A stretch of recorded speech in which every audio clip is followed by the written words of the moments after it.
Hello, this is David Emmons, also known as betudontbet on most sites.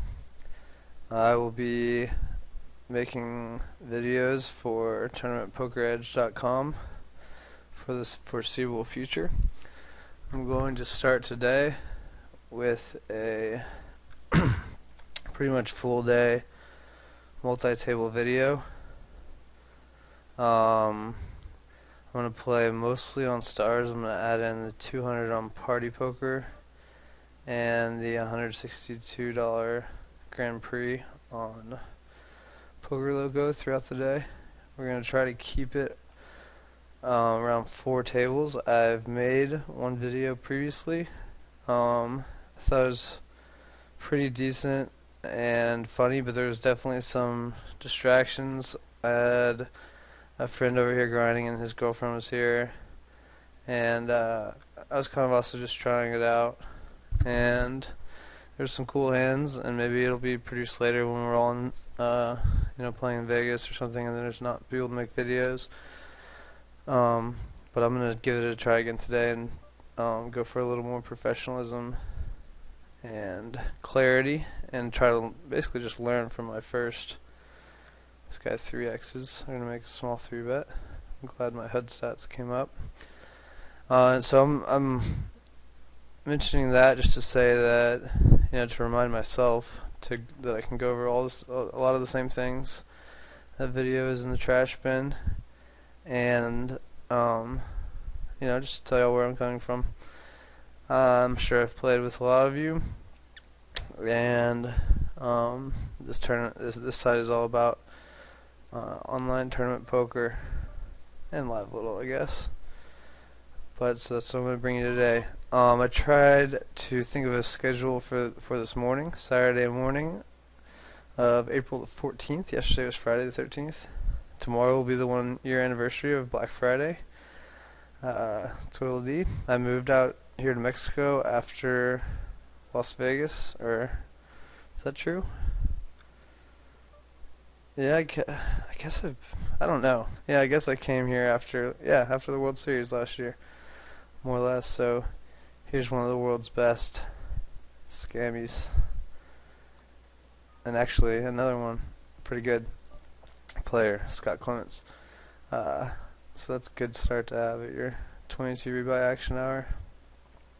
I do enjoy this tournament. I don't play it every day because it takes a lot of attention to go deep in it. I mean, you play shallow stack for the first hour in the action hour tourney, and then after the first hour the blinds go back down to 40-80, so everybody just has a ton of chips. It's fling around, and then it's a 6 max, and it pays decently, like 3,500 or so on your average day, on your average weekday to the winner. But for the attention that it takes, I don't know. It's also a thing I have, like 6 max stands out to me, and I always give it extra attention no matter what the buy-in is. So, maybe I'll be playing too tight at some 9 max tables whenever I play this tourney. It's kind of the impression I've gotten, which may or may not be true. So I've exchanged it with the 33 by 9 max, which is a tournament that you can just final table on accident every day because people are so bad. Let's see. Man, there's literally an infinite amount of directions that we could go. As we talk throughout the day, I don't have a plan really. I have one road stop that I want to make at hold'emresources.net website with no particular time of arrival there. Alright, let's go with this in the 100R against 99 never loses on a short stack. Looks like we got tarped. Let's see if 99 ever loses. 99 never loses. Alright, so that would have been más mejor for el video.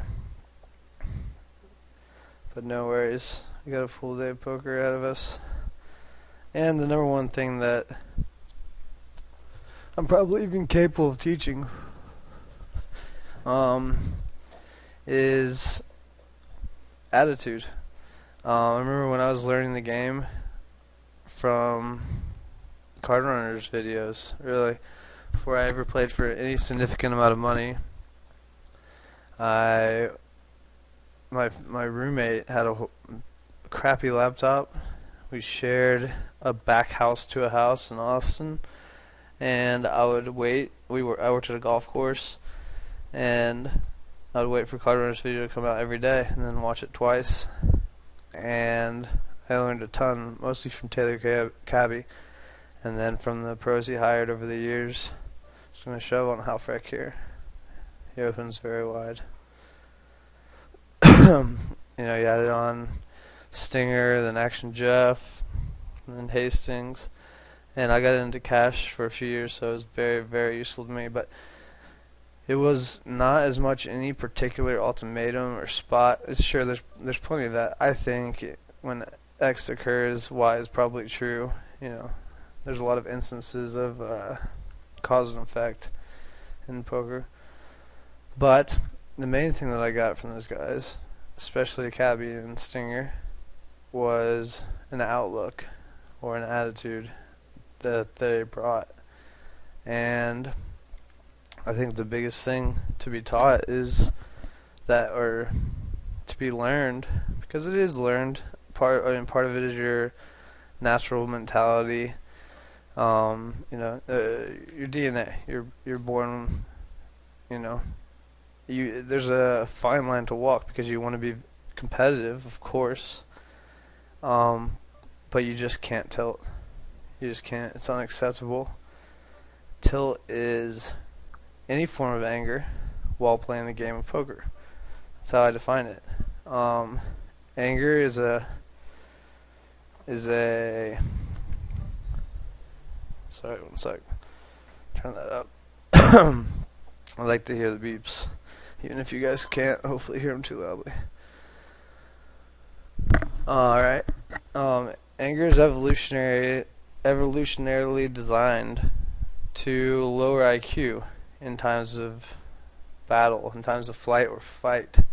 You don't need to actually, think over your situation very heavily whenever you're angry, according to evolution. You just need to act brashly. You need to act with balls. You need to forget your fears. That's what anger is designed to do. So that when necessary, your tribe can run up the hill at the other tribe with spears, even though they're throwing spears down at you, and many of you will die. You're angry, so you're able to overwhelm them. That's the design of it.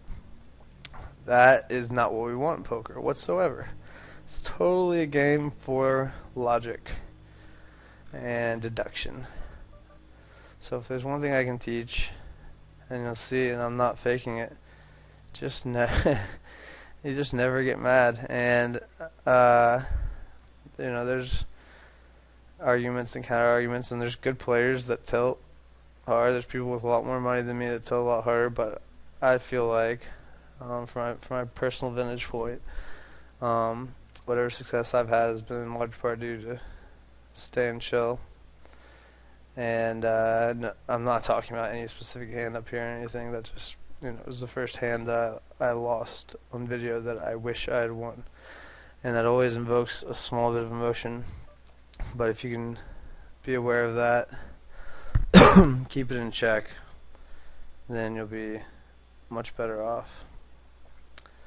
So, as I said, today is Saturday. We're going to be getting a good full Saturday high stakes MTT schedule with 4 to 6 tables at all times. Currently I have the 22 rebuy action hour, which we just discussed, 100 rebuy on Poker Stars, and the morning one, 54 knockout in the morning, the big 109. I was at Zack Attack's table. I guess I got moved. And the 320. So it's a standard Saturday morning. I've been playing about an hour. And as you can see, I haven't really accumulated much of anything. This is not Vinky as I thought it was for a second. I can defend this. And my first instinct's to check jam, because we're still rebuying bit spew and rebuy periods.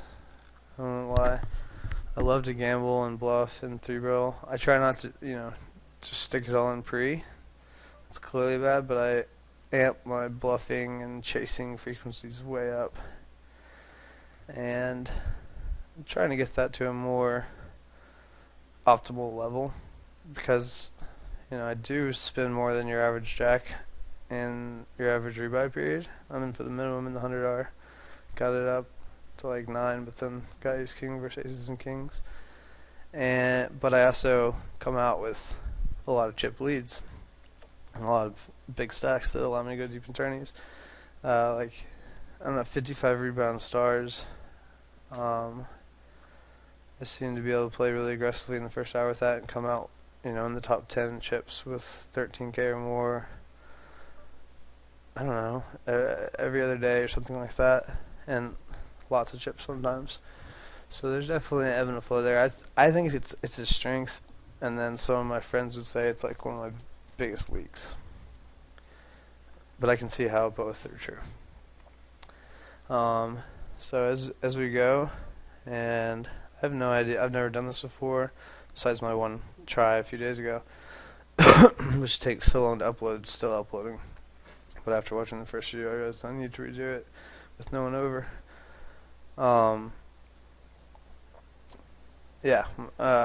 My game is far from perfect. So we have, and I have a lot to learn. I don't know how many people are going to be watching this. If it's going to be 20, 100, 200, or 1,000. I really don't know. So we're just going to keep betting here against Setherson. I obviously have the best hand. And just hope he's slow playing a set or kings. Not really sure exactly what he would flip flop with. I could see Jack 10 suited. So low rolling has Jack 10 of hearts and he raise gets it in here. I'm going to say he did not have Jack 10 of hearts. I'm going to use my Pirates deduction. He didn't have Queen X, he probably had 6-6. This is his most likely holding 5s or 6s. Maybe 8s.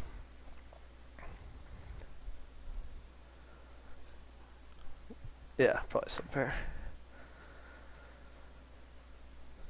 Ace king suited in the 22 rebuy. Obviously snapping out. Where's the real grinder? That's what we used to call him, me and my roommate.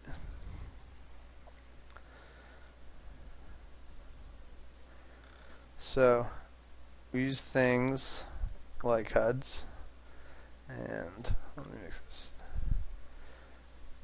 See, my HUD is fairly simple. Hands, name, VPIP, preflop arrays, aggression factor, and 3-bet percentage. I need to read an article on aggression factor because I know what a high one is and what a low one is, and the numbers tell me more than anything, but man, I don't use it that much, and I really need to read more about the maths behind it. It's interesting at the very least, and more than likely would help.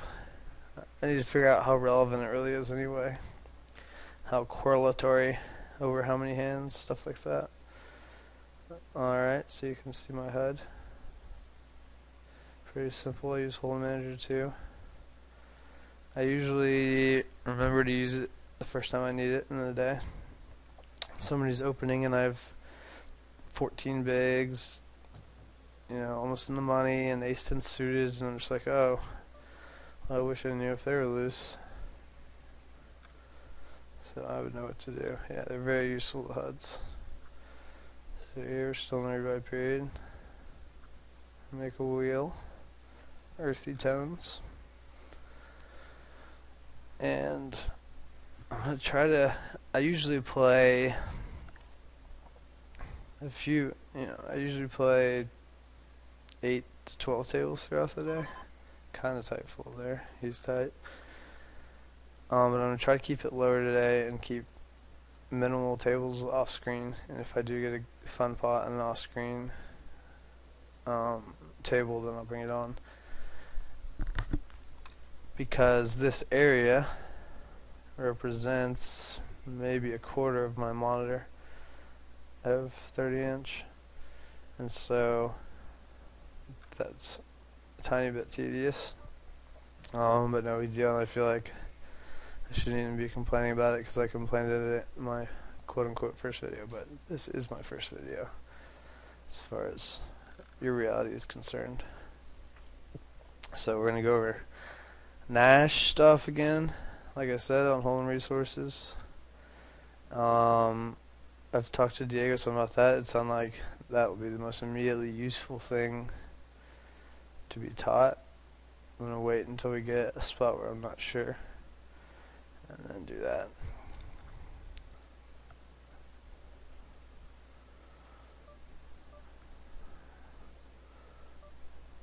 So who am I? I'll put a picture up there so you can have a face with the name. It's me, that's my city, Cabo, up on the mountain where we live. All my roommates are gone doing live poker stuff right now. I'm going to Miami on Monday for the WPT and to see my grandma. I remember this guy. He's very loose. He's fun to play with deep. He will play every hand very aggressively. And there's plenty of guys like that, but then most of them don't grind that often. And he doesn't grind that often, but I used to see him more. And hopefully he wins this so we can see him even more.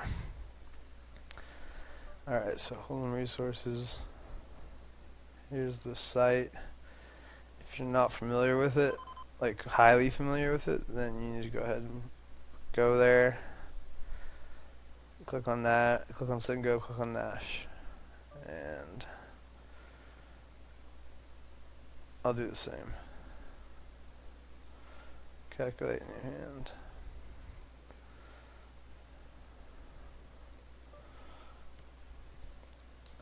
Alright, so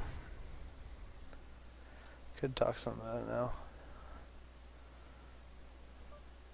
What is Nash? Oh, we'll play this hand. We'll talk about it when our first push fold spots come up. To be more relevant. 3-bet this guy.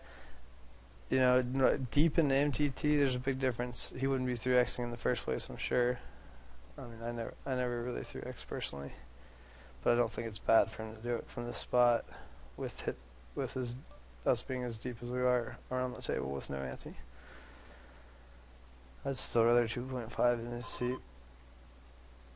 So now we just bet, obviously. If he has an ace, we get a lot of bets in. If he doesn't, we don't. No worries. That's why we want to be able to have some non-hands there too. I want to have Jack 10 there occasionally. I'm probably overly. My background is heads up cash. It's basically all I played for a few years, and so a lot of my thought processes are geared towards not trusting people post flop, trusting people too much pre flop. Now these have changed over the last 2 years, but in the beginning of switching to tourneys, I never wanted to put my last chips in the tourney or bust, but I was bluffier than anyone else post flop and never believed anyone. And what were we talking about just before that? Yeah. Oh well, so it took a while. You know, I had to do a ton of Nash work and take a ton of scrutiny from a few of my kind of MTT mentors, Ape Styles and Smock Rock Flock, namely, to get more precise on short stacks. It can't be understated. So I'm glad we won that here. Though, as I said, you don't want to be glad about anything or hope for anything really. But I don't know, winning's fun. And I'm glad for the sake of the video on this, because after the rebuy hour, which is a couple minutes, we'll have a lot of chips on a lot of spots in position on two loose players. Good players also. I would jam like 75% of hands there or so, but with the added incentive of a knockout, he's calling it even looser. So we can't expect him to fold very often.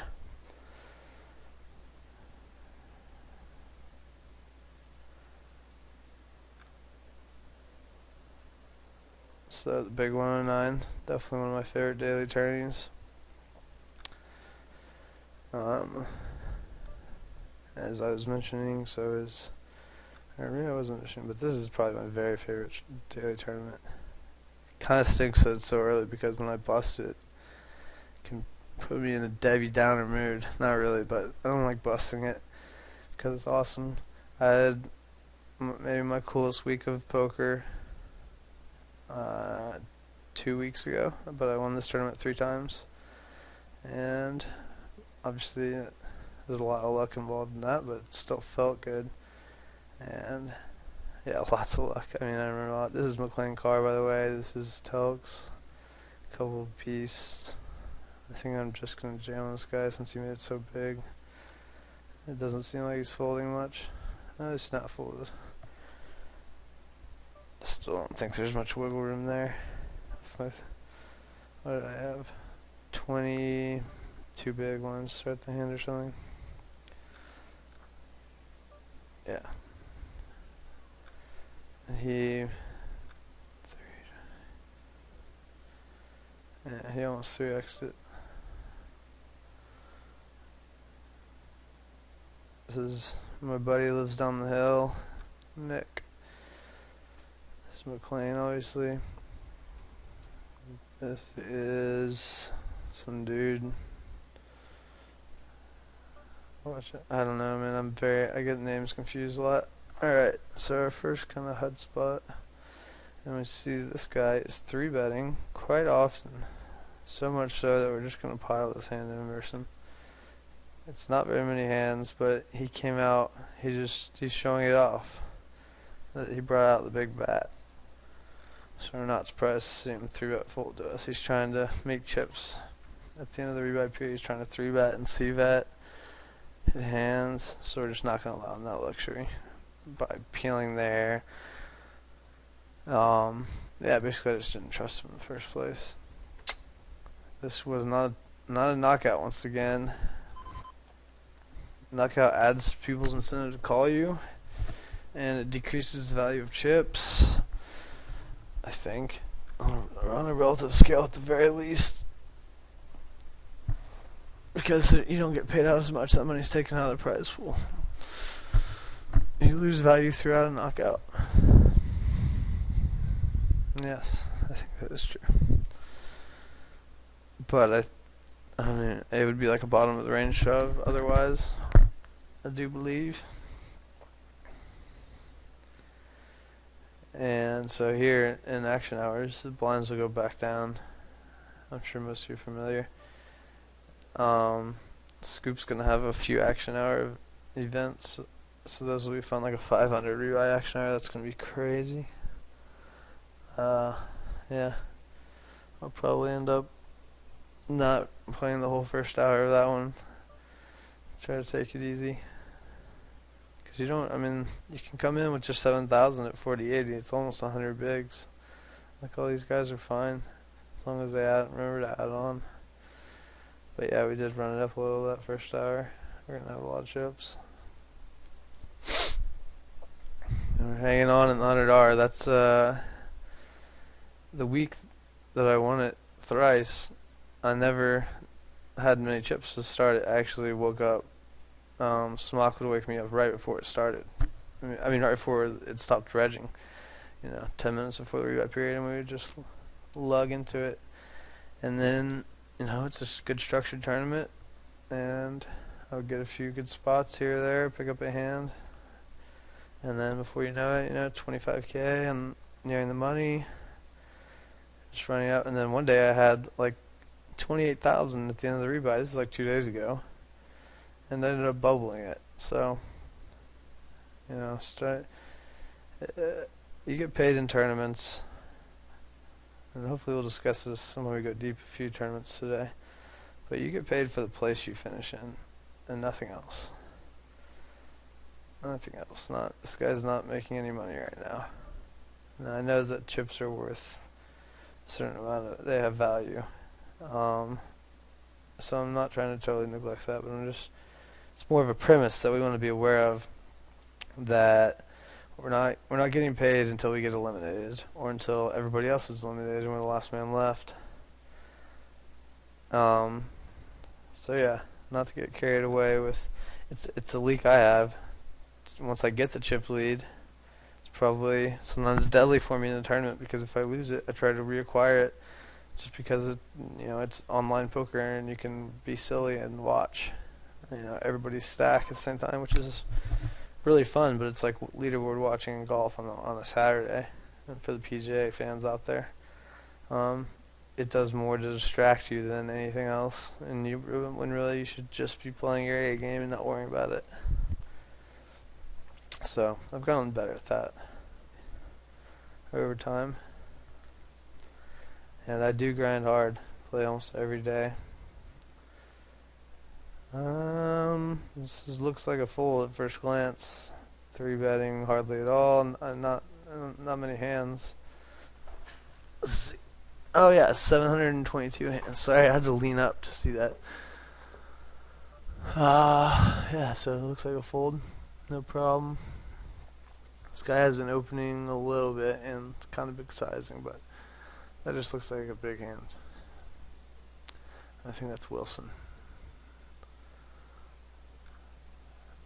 Wilson, the volleyball. 7-8 off, not stick here. Suited all day, but 7-8 off is not.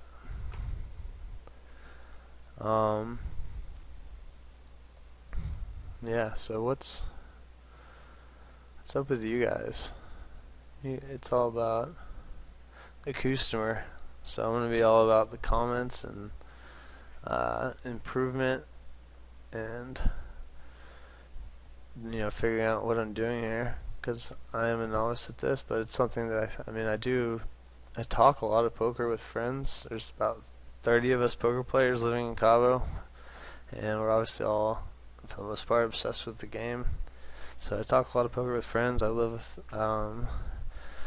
with Smock Rock Flock, a very good player. We talk strategy nonstop, and I live near several other very good players. I'm a Luxac and Stevie and Abe Styles and Zach Morris and, like I said, Avaments and Warners. So we got a cool little setup here up in Pedregal, and I'm going to give you guys a little. So there we are, out of the knockout, 4 tabling. Nothing wrong with that. It's always been a funny discussion that I've had ever since I first got into this game. I started talking with my parents, actually, about how many tables to play, how many is really optimal, and I know that it's different for every person, and I don't think for anyone that should be doing this game professionally that number is any less than 6. I think if you're playing heads up, it's a little different. Maybe 2 is plenty, 4 is a lot, but I'm talking about for multi-table tournaments. You want to be able to 6-table and play at least your 97% game. Nothing's going to be as good as 1-tabling and watching everything. Nothing's as good as that's the beauty of live poker. You really can get live reads, just because you're paying so much more attention and there's more relevant factors. I don't know what this guy's doing. Looks pretty fishy. And relevant factors, hopefully you'll hear me say that a lot, because that's root. I mean, it's repetitive or redundant to say that relevant factors are all that matter, because by definition they are all that matter. So this guy is like limping a ton. He'll be folding a lot to this. I'm just going to actually bump it up to 700 to induce calls. If I was even as weak as Ace King off, I might just jam, because I mind folds less. I think with Ace Queen suited there, or Ace King suited, I'll do this. I don't mind action. Just check down here. It's gonna be Ace High versus Ace High. He's gonna have like Ace 8 off. Oh, eights. Wow. Should bet river there, Scotty.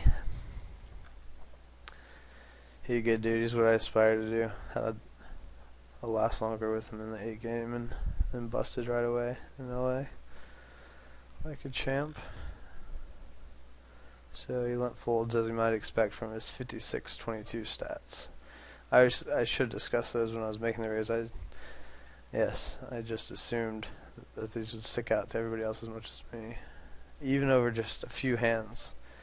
I mean, sometimes I'm just gonna peel here, pretty like 100 deep, or almost exactly 100 deep.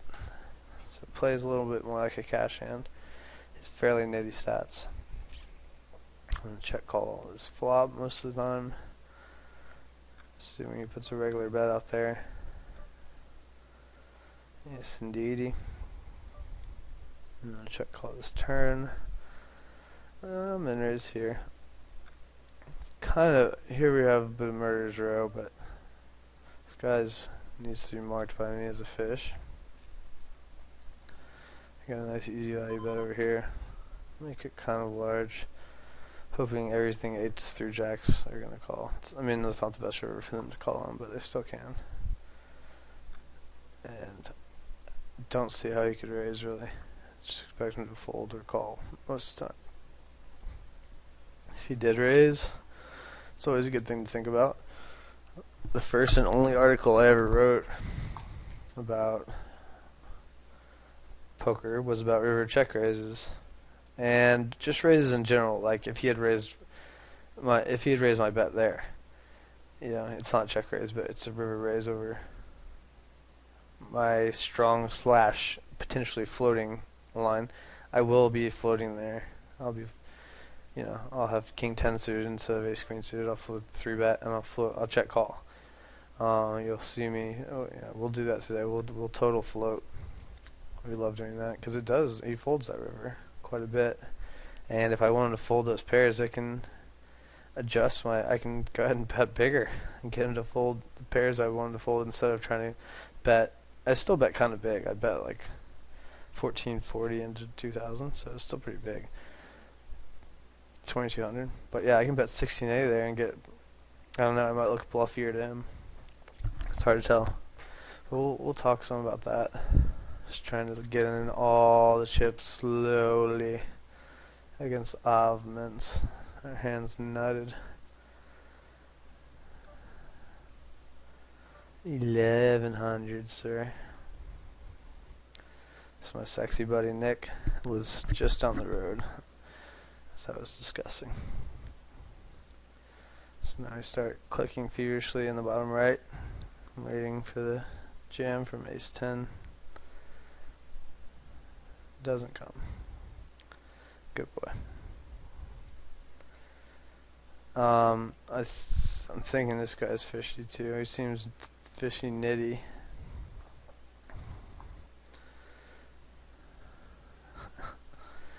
So he gives me the okay. Okay. Maybe I should have just jammed. Maybe he's thinking about raise calling with like a 7, but I convinced him not to. I'm going to call one over here with the 7s. Just absolute hand strength is pretty strong. He's c-betting everything. Like I crush king queen, and he probably gives it up. Especially on that turn, he would give it up, I think. So I'm just going to fold. From his bet size and everything, looks like there's a river bet coming. It's going to be big. Calling there is like I need to be committed to the river, and I need to be against a player with a pretty heavy bluff frequency. And John was fairly aggressive, but his bluff frequency in that spot just can't be high enough for me to check call 2 streets. And you know, there's certain spots where it's okay because they're giving up river a lot in the spot. Your hand will look strong. You know, and that could be one where if I call that turn, I clearly have a boat. And if he's bluffing, I don't think he'll continue to bluff me very much. I think he will give up. But I don't even think he's bluffing that turn very much, assuming he was just finding a c-bet on the flop. So knowing how many streets people are going to fire on certain board textures, it's muy importante. And it's tough. It's in the moment. It's not. I can't give you a rule on it right now. It's in the moment. You know, on that, on a, I would say in general on a full house board, uh, people fire one or two way more often than three because they know that people don't fold boats very often. You know, there's a saying that people never fold full houses. I don't think that's, well, I know that's not true, but to a degree it is. If you have a station, they're not looking to fold a boat, even if it's on a board that has 3 6s on it after 4 cards. You know, where any jack, I have the 15th nuts there. There's 8s, 9s, 10, there's any jack X. Yeah, I'm behind a fair few hands there. Any 6X also, not to mention. What he has in his range. And then sizing, too, is deduction there. He bets 4 and 6. It's kind of a bomb. It's something, and it looks strong to me. Now, he could be on the level. He could just have king, queen there. And know that I would see that as strength, and know that while I do have some jack X's, I probably won't fold on that turn. I also have pairs and flush draws that I will fold, or at least flush draws and ace highs. So, I don't know. I don't mind. I felt like it was right to check fold on the turn. And I'll try to explain everything as clearly as I can. I was, the guy in math class that the teacher would deduct points for not showing work every time. But somehow, I would have the right answer a lot. But then they would still give you -5 and assume you cheated. No. But yeah, I'll try to give as clear explanations as I'm capable of. Sometimes I assume too much. I believe that we can set mine here for 160. Flop to pair. I don't even call one here from Southern. I assume he'll fire like 315. Kinda, he bets. Checks. I guess jacks and queens a lot still. And he'll bet this turn with all those hands. 10s, jacks, queens, even aces. He could check back on that flop some for like pot control / max value. Since he's probably not going to get 3 calls out of me, unless I had queens or jacks and I was feeling very heroic. Yeah, so he could have, I think his hand is 10s plus there, a huge percentage of the time. I don't think he has any king X's. I think he would fire those on the flop a lot. King, queen suited, or ace, king. And I think he would fire those a lot. I have pretty neat stats on him. And pre-ante, I don't think he'll be picking on me too much. I would hope not. But, it's a very plastic thing, this poker game. It's always changing. So here's this guy opening again, this time 2.5. People seem to be picking on him a lot. Poor guy. And let's get a little look at the schedule from today. So if you wanted, if all you want is turbo help and Nash help, this first video is not really for you, but we are going to get there. So let's look a little at the schedule.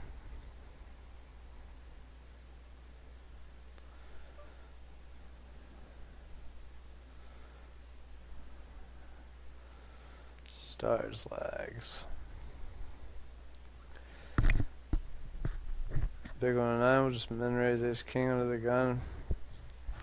So we have today a turbo here, a turbo here.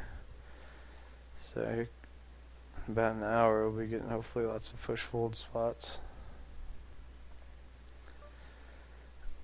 Then we got the weekly 6 max. Should be fun. I was at Kid Cardiff's table in it last week.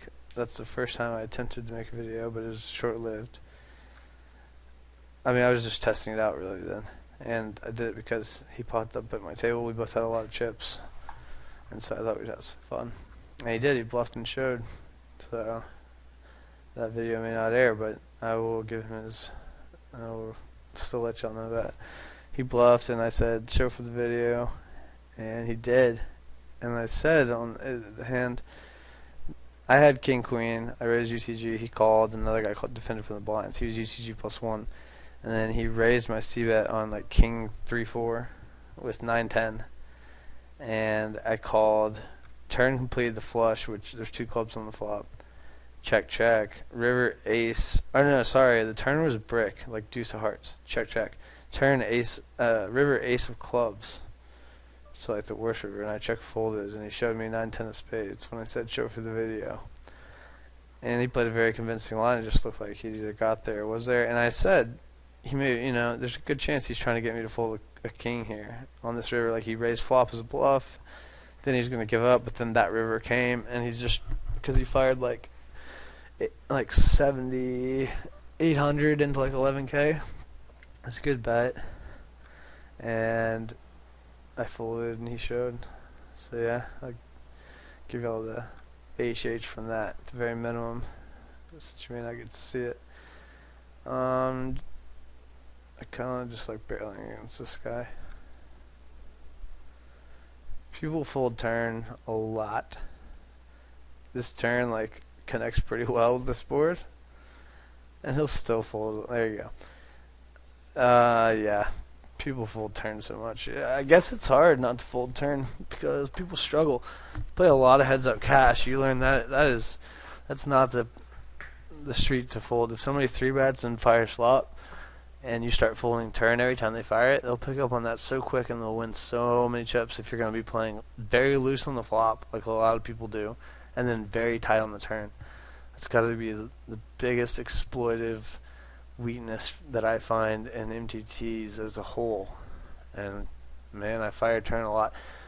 I'm so thankful that other people don't, because it makes mine look more believable just on the whole. On ace high boards, firing 2 works way more often than it should. And that's like, the quote unquote worst board, because they have a pair of aces so often and they don't fold it. And there's not scare cards very much for top pair, for pair of aces. So we're going to call that. You see we've gone on break. We're going to call that part uno and stop it up. And then we will come back and resume.